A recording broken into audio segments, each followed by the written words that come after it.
Illustrando il primo punto dell'articolo 1 del nuovo DPCM in vigore fino al 13 novembre, il Premier Conte dava ai sindaci la facoltà di chiudere strade o piazze alle 21 in caso di assembramenti.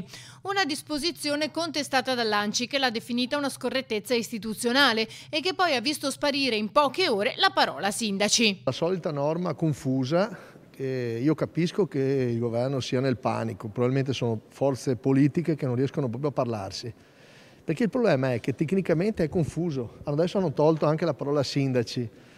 E secondo me qui si stanno togliendo libertà costituzionali senza nessun voto del Parlamento e soprattutto facendo dei provvedimenti, stiamo leggendoli adesso, veramente confusi e che creeranno confusione.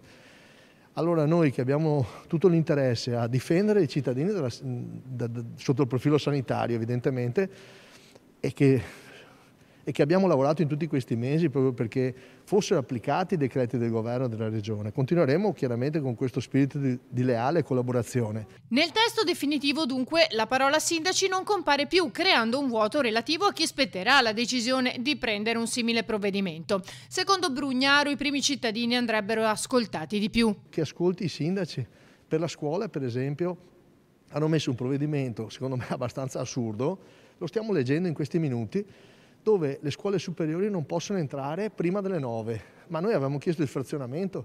Allora delle due l'una, o il ministro dell'istruzione dice che le scuole sono autonome, allora le scuole, per esempio noi a Milano avevamo una bella situazione, stava funzionando, le scuole entravano, le classi entravano alcune alle 8, alcune alle 9, alle 10, si erano frazionati gli orari per il problema dei trasporti pubblici tra l'altro.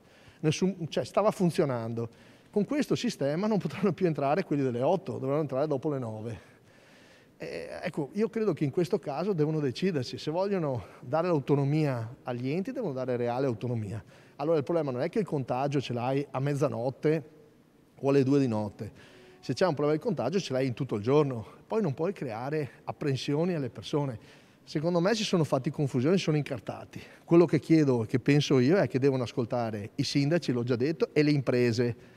Le imprese, sembrano dire, perché le imprese? Perché le imprese sono capaci di fare organizzazione, per cui devono ascoltare i sindaci e le imprese